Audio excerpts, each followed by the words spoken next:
Ladies and gentlemen, citizens of the universe, this is Roster Watch. My name is Alex Dunlap here with Cody Carpentier for the big Roster Watch fantasy preview show for week 2. So happy to be here with you, and thanks for everybody tuning in on the podcast and on the YouTube feeds. We have a bunch to get through today, but first I got to just tell you, go to rosterwatch.com and get a pro membership. You can get access to all of our rankings. You can get access to the DFS cheat sheets, the Hyper DFS lineup generator, the player prop cheat sheets for use on Underdog and Prize Picks or wherever you do your player props. We have all that stuff for you, as well as the sit start thread on Sunday mornings, where if you have questions about who to sit and who to start, get personalized advice from Cody, Trashman, and I, and sometimes Byron there in the sit start thread.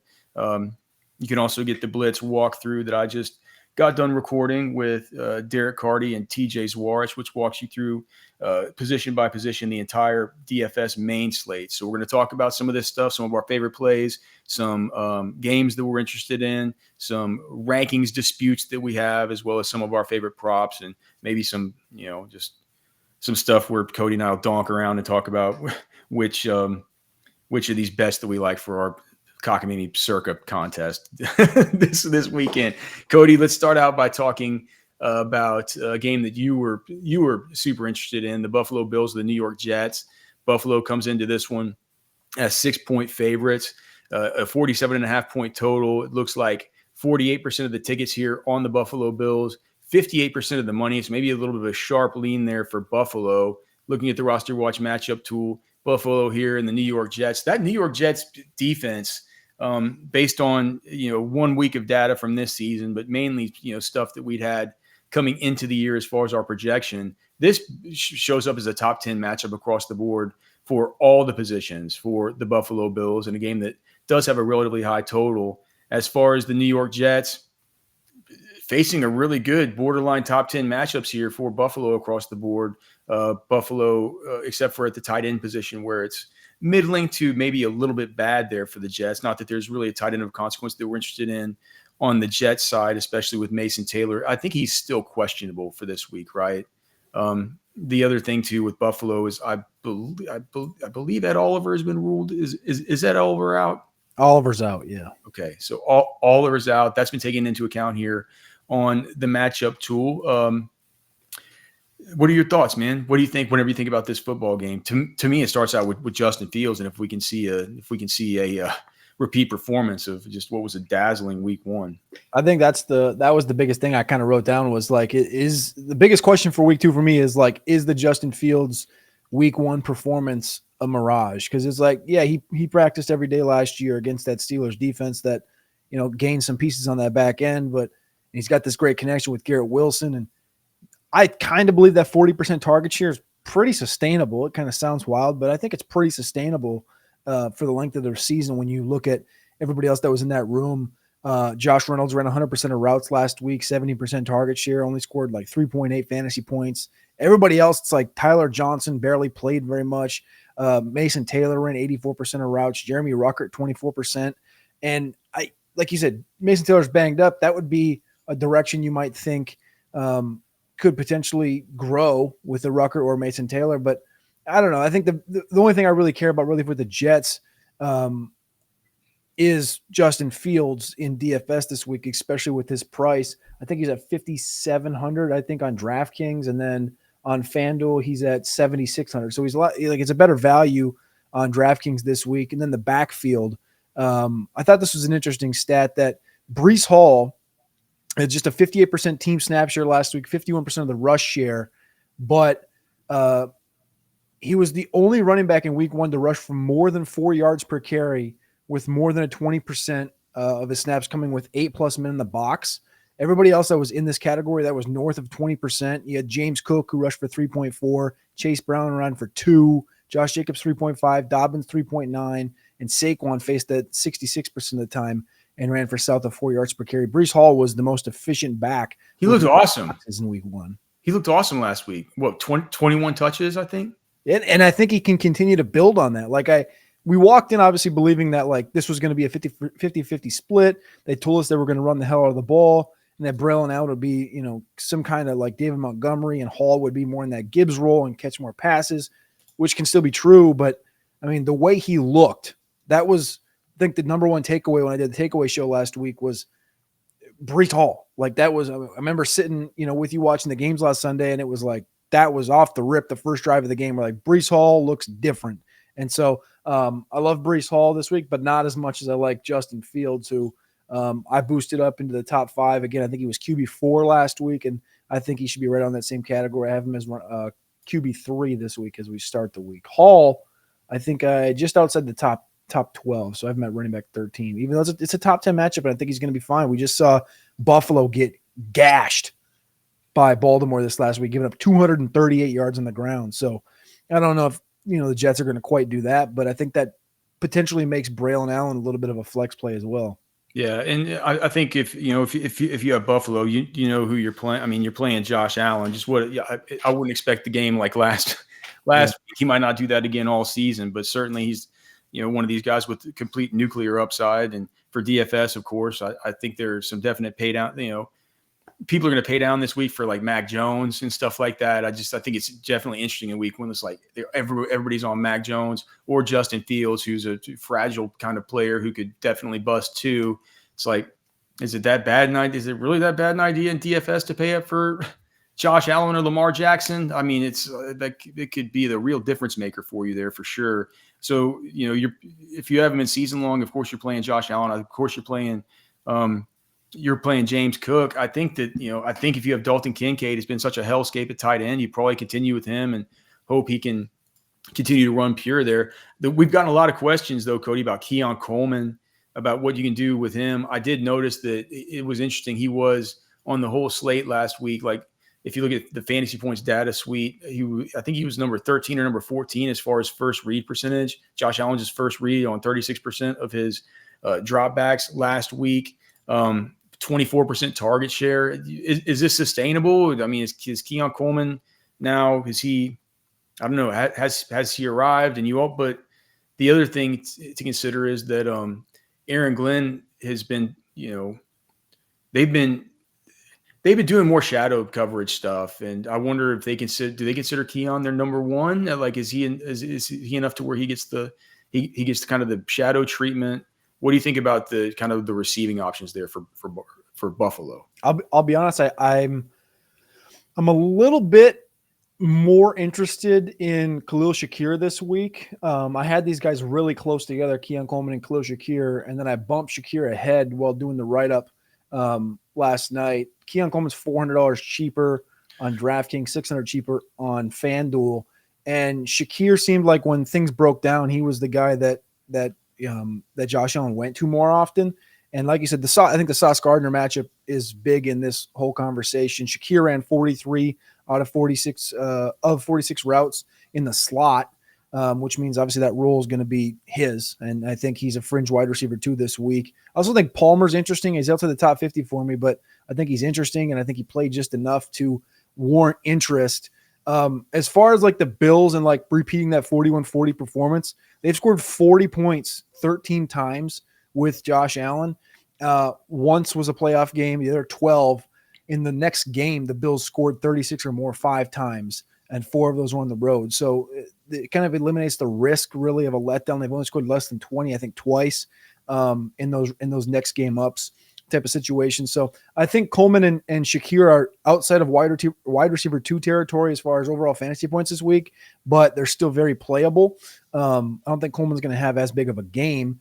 I like the Kincaid stuff from last week, ran 60% of the routes at a 9% target share. I think that goes up. I was impressed the fact that he scored 15 fantasy points. He needs to run really pure on a 9% target share for that. Yeah, that was like the one at tight end. The most impressive thing to me at tight end was just the fact that he was able to pull in 15 fantasy points on just 9%. The biggest note that I had for the Bills, though, in this one was we talked about this in the offseason with James Cook prior to him getting that contract. It was like, I mean, he was out targeted from Ty Johnson and Ray Davis 44-38 last year on the season in totality. He had 5 targets last week. You know how many times he had 5 targets last season as a whole? No. Twice. 3 times. 3 times. I just aired on that. My brain just went empty. 3 times he had 5+ targets. He did that in the first game of the year. And like, if that's going to be the role that we see James Cook continue in, I mean, he's going to be top 12, top 14 running back in fantasy. A 21-point performance last week as RB4. Like, that's going to be a role that we can believe in if, again, Ty Johnson's the guy behind him getting the reps ahead of Ray Davis. It's not Ray Davis who is kind of in the RB2 spot. I think he's droppable at this stage. But Cook, if he's going to get the targets this year and have the 4, 5, 6 target games, Cook's going to be very viable. I think that the game that I'm most interested in, just from the fantasy pieces that are associated, and if you're playing DFS or whatever, is it's the game I believe with the highest total on the main slate. That's the Jacksonville Jaguars as the Cincinnati Bengals. The Bengals here are showing up now at Caesars as 3.5-point favorites. 46% of the tickets right now on the Cincinnati Bengals. Only 16% of the money, though. So we have 54% of the tickets are on the Jacksonville Jaguars, 84% of the money. I'm using I'm in the RosterWatch Premium download section right now where you can get the ultimate player prop cheat sheets, but also the advanced matchups and all the game odds with the betting insights on them. That's all available to our premium members at RosterWatch. I'm just here looking at it. But that shows a really sharp lean, actually, towards Jacksonville and the points here, which I find interesting. Love this game. I think that it's a bounce back for Joe Burrow, Jamar Chase, T. Higgins. I love all the pieces. I think that if you played Trevor Lawrence last week, and I can understand if you were disappointed in that thing, I think it's going to be a bounce back game for him. I think it's a shootout. I think that Brian Thomas Jr. is an awesome play this week. Just continue to get him in. I'd be interested to hear from you if you're worried about Travis Hunter and them talking about maybe playing him a little bit more on defense. If they do, this would certainly be the air attack that you'd want to use him on defense, I would think. So part of me also thinks that it's going to be really hard to changing things up midstream with that guy every single week. It's not really a good way to treat a rookie. And then also Travis Etienne. Now Tank Bigsby's officially out of the way. I think that probably Bashal Tootin and to a lesser degree LaQuinn Allen will come online eventually. I'm not sure they're ready to come online just yet. I love the idea of playing Travis Etienne this week. I thought he looked awesome last week. And last week that was Cincy in Cleveland, right? And with the way that Cincy, with the way that they defended against Cleveland, it led to just a bucket of throws to the running back, to Dylan Sampson. I'm not saying it's going to go that exact same way for Etienne, but I think on top of the, just on top of the elevated carries and stuff like that, we could see him get some work in the receiving game. I'm super interested in getting Travis Etienne in this week, and I'm having to make lineup decisions like, do I get in, Travis Etienne over guys like, Travion Henderson and stuff like that. And it's been a pretty easy, let's get Etienne in for me. Although I do worry that I'm going to miss the Travion Henderson breakout with all the talk they've been saying about how they need to get more explosive. Yeah, they definitely need to get more explosive. That game's in Miami, right? So the heat could be a factor. I haven't quite looked into it. That's just a notorious thing for New England, struggling down there, but that's not under Vrabel.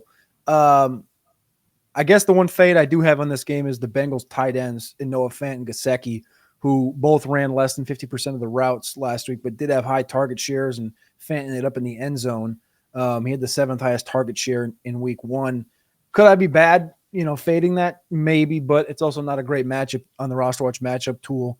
The question I got for you about this Bengals side is I expect Tyson Campbell, the cornerback for the Jacksonville Jaguars, to predominantly cover T. Higgins.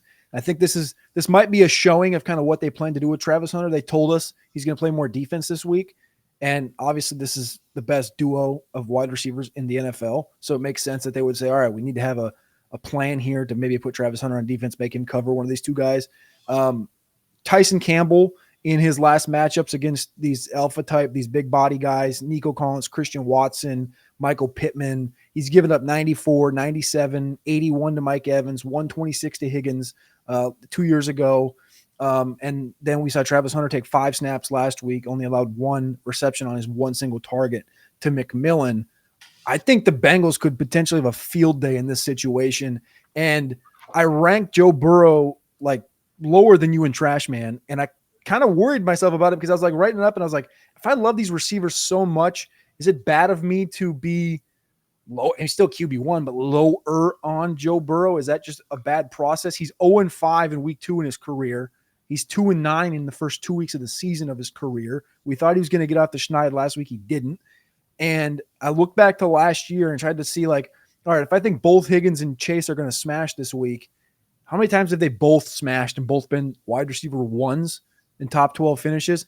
9 times out of 12 games in 2024. They both finished as top 12 wide receivers in a given week together. So I was entirely impressed about that. And I just don't, you think like you and Trash Man obviously have him in the top 5. I have him number 10 overall. Like, did you have a thought process there? Were you just like, it's a good matchup, so I'm just going to ride with it, or what? Well, I mean, I just, for me, it's just the same thing. It's the same thing that you were thinking. I was like, well, let's see. I have T Higgins as a wide receiver 1, but low end wide receiver 1 this week. I have Jamar Chase as my number 3 receiver on the week. And that just has to do with Justin Jefferson having, Justin Jefferson and CeeDee Lamb having just, nut matchups that we're just super interested in.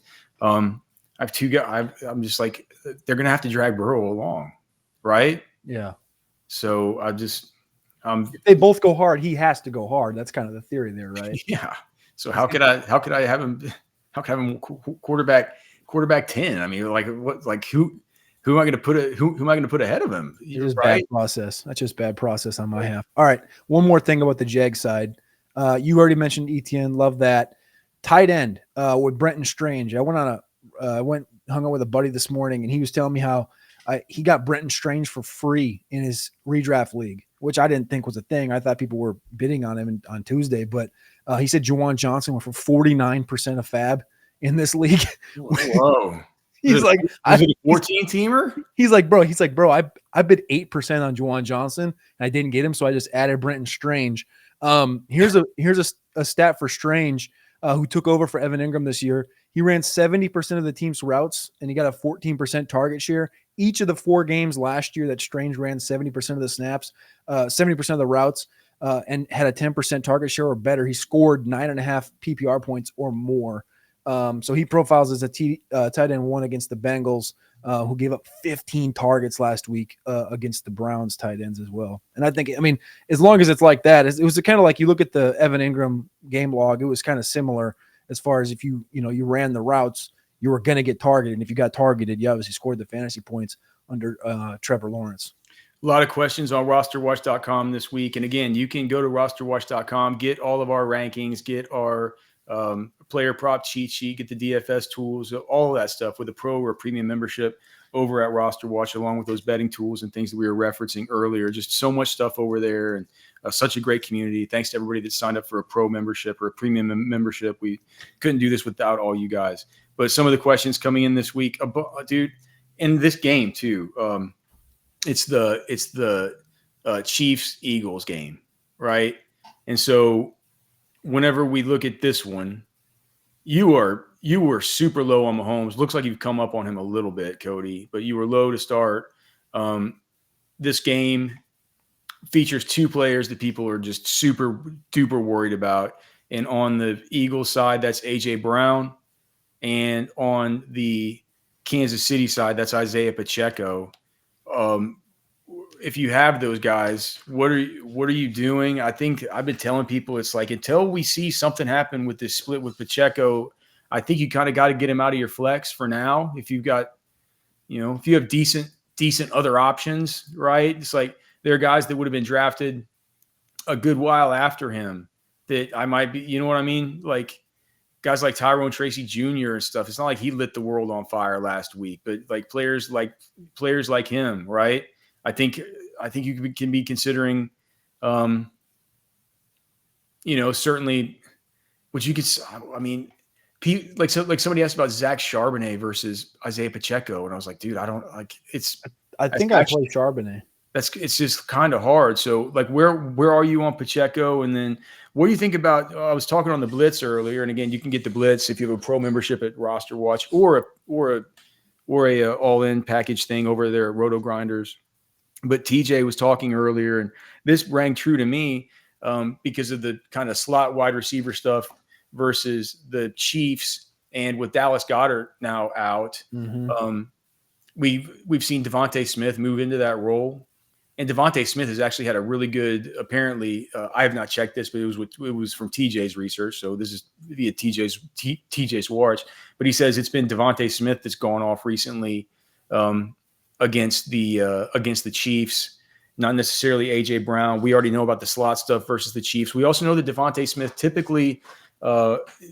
He's always been like whenever Goddard's gone out, it's always kind of been smart to play Devontae Smith, and it's been having me rethinking a little bit about my ranking of him here this week. Just kind of interested in your thoughts on the game or kind of what stands out to you, and what do you do about Pacheco and AJ Brown? Because I mean, I think if you have AJ Brown, you just keep playing him. You have him ranked super high this week, but talk about a stinker of a game last week with a 4% target share. 11% of air yards. I'll say this. I think week one, a lot of people overreact aggressive. And, dude, I don't know if you've tapped into the NFL Pro thing, but they added on to NFL Plus the NFL Pro thing that is like PFF Ultimate that we can't get our hands on. Is it go like you can decipher like clicking on a player's name and it'll show every route they ran, period. And you can just watch that all 22. And I went back and watched Cooper Kupp, watched some AJ Brown, and I'm seeing on Twitter everyone's like Cooper Kupp sucks. AJ Brown, he looks like he's hurt. And I think they're both fine. I think they were just, the Kupp thing we can talk about later, but I mean Sam Darnold was getting his face, he had defenders in his face the whole day. AJ Brown, I think it was just nature of just how the game unfolded. I think he's fine.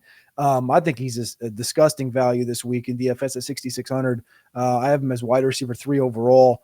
Ran 97% of the routes, tied with Devonta Smith. I don't get. I mean, he's AJ Brown. He's an alpha. Like this is guys like this don't just be quiet. Like, and they're just oh, this guy sucks. He's hurt. Like he's not going to be out there running every single route if he's just hurt. Like they would have taken him out. They would have gotten Jahan Dotson in there, who was competent last week and had a big play. I love AJ Brown this week. Think he's due for a bounce back. He's got a phenomenal matchup against the Chiefs this week. I also think Devonta Smith is very playable. I think I got him at wide receiver 25-ish, 24 maybe. Wherever I am on Devontae Smith, I'm too low after my conversation that we had on the Blitz earlier. Where do I have all three of us are right around that fringe wide receiver 2 area. It's like if you look at like the players around him, Devontae Adams against the Titans. I think I like Ricky Pearsall probably still better than him. McMillan gets Will Johnson this week. Will Johnson had a phenomenal week 1. But see, there's no way. It's just like I need to take this model output off of him because the model output's not accounting for no Goddard.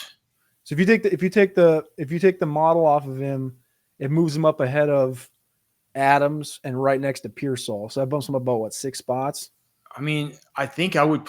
Yes, I'm playing him over guys like DJ Moore and Keenan Allen. Are you kidding me? Yeah, of course. So I mean, I love Devonta Smith this week. I think that's, and then also the Goddard thing obviously comes into fruition. He's banged up, and it's like Calcaterra and is the run blocking guy who can catch a pass or two. Kylan Granson's going to be the, if a tight end's targeted, it's going to be Kylan Granson. It feels like in this game if Goddard's out, but this feels like the big dog game. It's the 425 kick, Eagles Chiefs Super Bowl rematch. I think the big time players make big time plays, and they're going to come to play. So I mean, you're playing all these guys. You're not sitting anybody. I kind of wrote fade Saquon Barkley in my write up, but it's not to the extent of like you're benching him. He's a stud, so you're playing him. It's more of a fade in like the DFS side of things.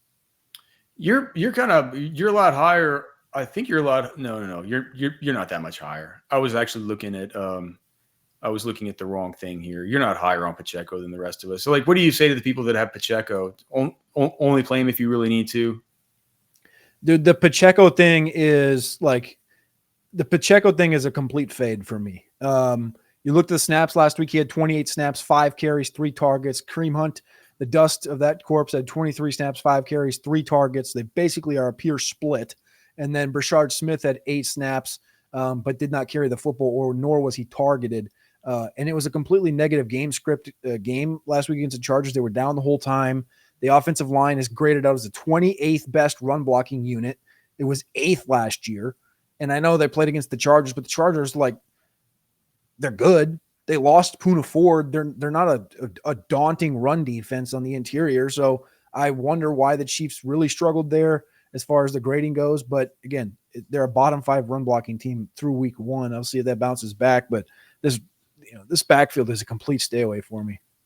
You mentioned the Cooper Kupp earlier. We might as well just kind of hit on that game a little bit. I think it's interesting, and I'd like to hear whether you're buying in to the whole Aaron Rodgers actually kind of being okay thing. The Seahawks here go to Seattle. Sam Darnold going across the country for a noon Central, 1 p.m. Eastern, West Coast to East Coast game. They're getting 3 points here on this one. 37% of the tickets on DraftKings are right now on the Seattle Seahawks, 45% of the money. So pretty commiserate there. It looks like most people like the Steelers, and there's 2/3 of the money here on the Steelers in this one, -3. Is in our circuit contest, is that -3 or is that -2.5?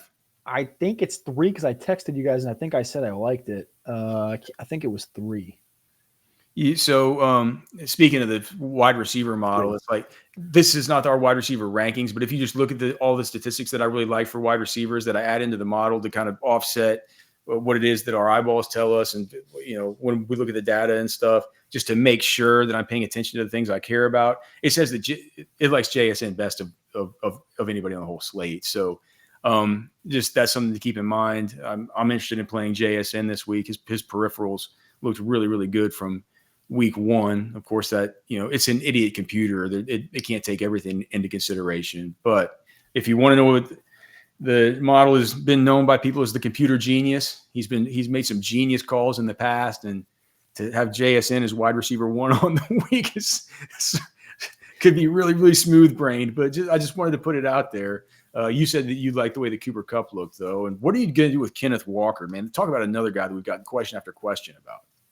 So I wouldn't say I don't know what you just said, if I liked or loved Cooper Kupp, but I'm not sure if I'm quite there on that front, but I don't mind him. He ran more routes than JSN. He ran 96% of the routes. JSN ran 88% of the routes. He was only targeted 3 times, though, at 3.5 points in his Seahawks debut. I think the craziest stat I saw for the week, and I think this probably assists in why the model and why the computer loves JSN, is on fantasy points in their data suite. JSN had a 91% air yard share. Calvin Austin was number 2 in the NFL last week with 69%. Yeah. Obliterated. 91, like 90% is ridiculous. 75% is ridiculous. 3/4 of the air yards for the whole team. Like, that's the guy.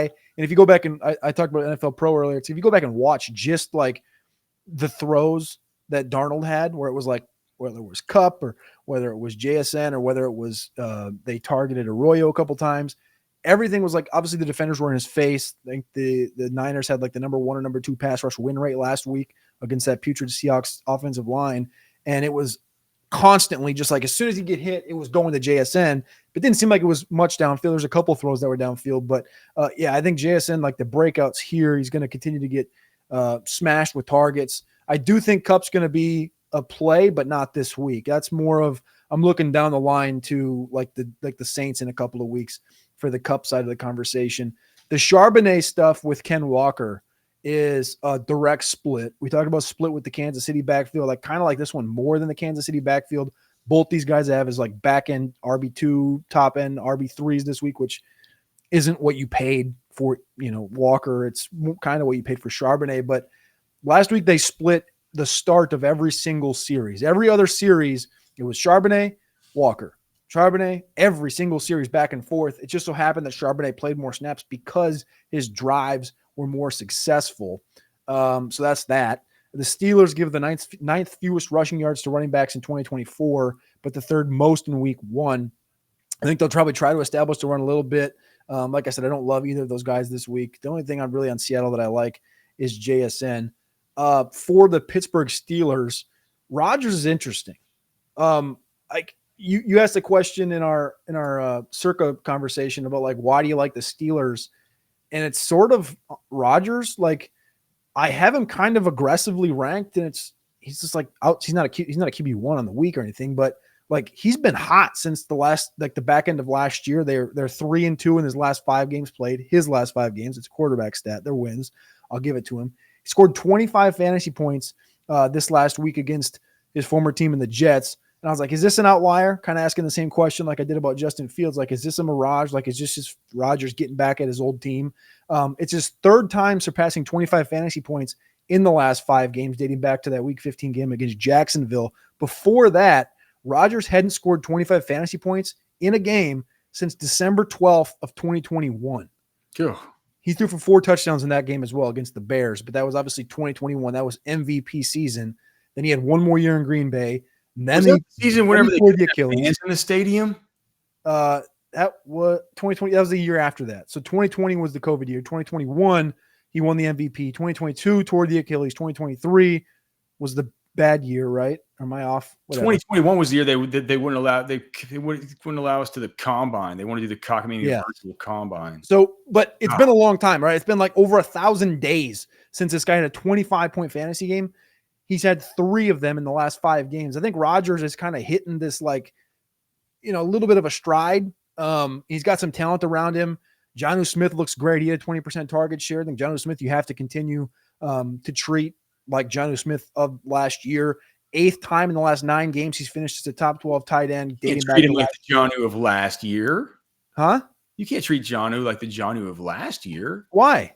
Because the Jonnu of last year was an epic all-time smash. He's going to continue to be an all-time smash. That's what I'm saying. He had a 21% target share and 53% of the routes, and he finished as a top 12 tight end again, which is the 8th time in his last 9 games played. I think he's going to continue on that trek. Like Jonnu, like we saw Kelvin Austin get targeted. We'll see how long Kelvin Austin stays healthy. Ben Skronik caught a touchdown by luck. I don't think that's going to happen on a weekly basis. It might be his new Allen Lazard. I don't think it is. DK Metcalf is DK Metcalf. But I think Jonnu, 21% target share in week 1 for Jonnu in his debut with the Steelers with Aaron Rodgers. I love that. So I ranked him aggressively this week as well, and I'm just going to continue to ride this Jonnu Smith wave.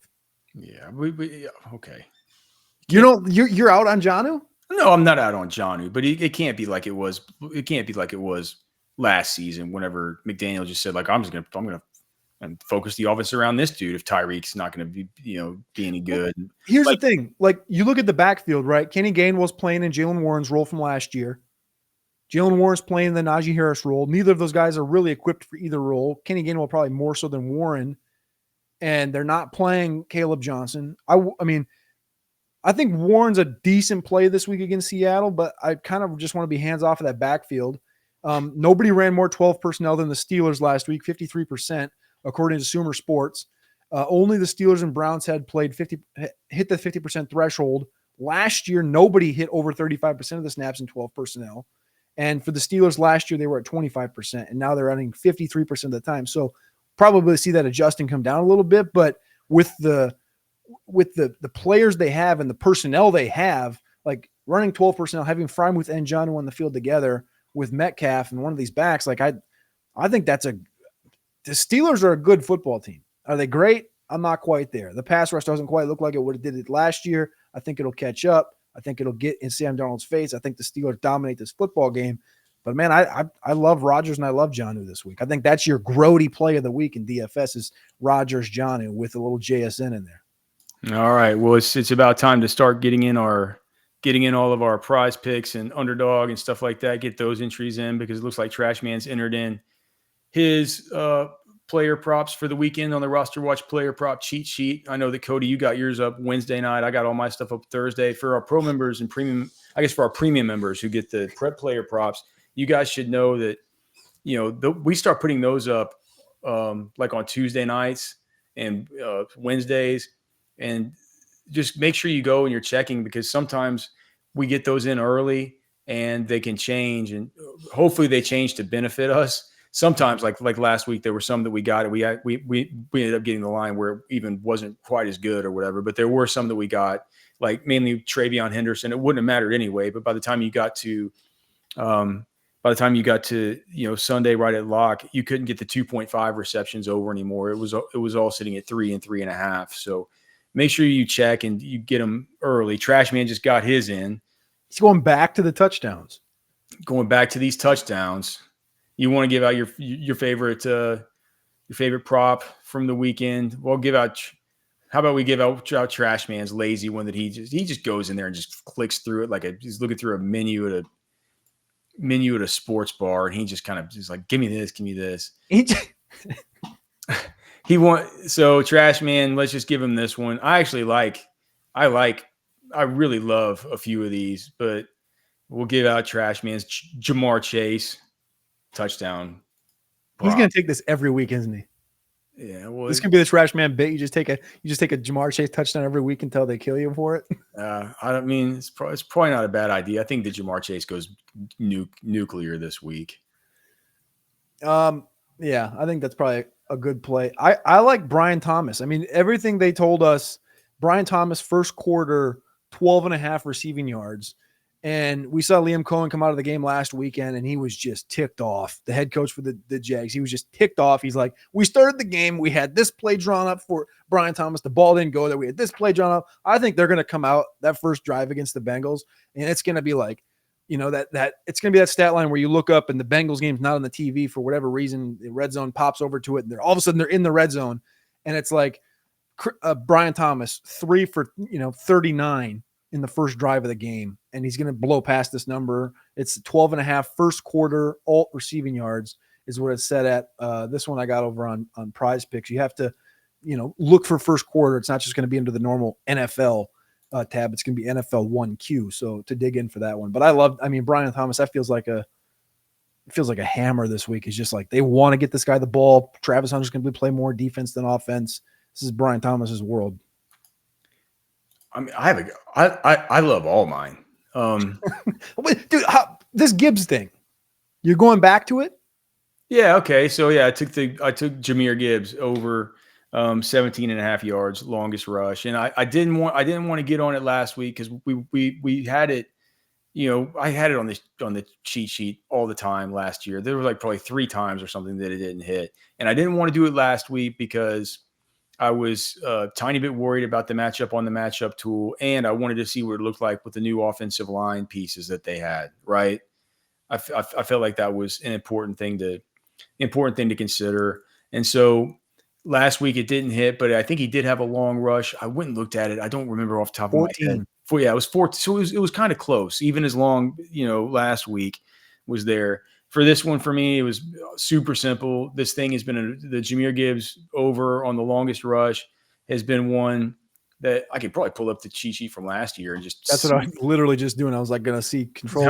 How many times I did it and how many times it hit. It was like Gibbs. He took 9 times last year.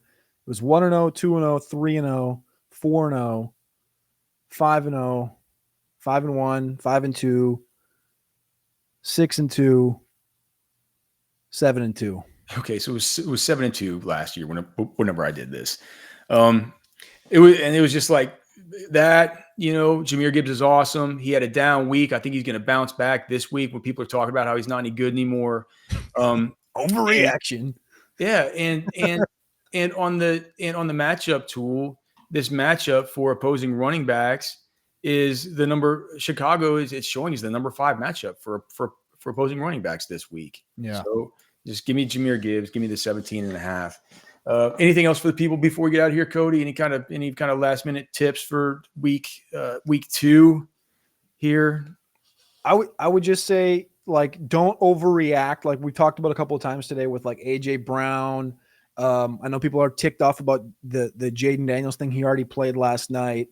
Jahmyr Gibbs. It's in all these situations, unless it's like the Ken Walker thing or the Pacheco stuff where it's a complete split and it's putrid run blocking, it's putrid situations. If it's a superstar, like, just trust your studs in week 2 and don't hesitate and don't think like, oh man, should I really run out there and play Brian Thomas because, I don't know, like, should I play Brian Thomas or should I play like, I don't know. Name some, like, should I play Christian? Christian Kirk's probably not going to play. A bad example, but you get what I'm saying. Like, don't fade a guy that's a stud that you spent that draft capital on to believe him. And just because he had a down week 1, it's not going to be like that all year for most of these guys. My one question for you though, Alex, is, we're working on getting our 5 picks in for Circa. You brought the Lions-Bears game. Lions Bears is a 5.5 number, and I kind of like the Bears outright. You like the Bears outright? Well, then I have terrible news for you, because there's one man who you say that you should never be on the same side of in any of these bets, who likes the Bears outright in this one for my other circa entry, and you know very well what his name is, and his name is Siege.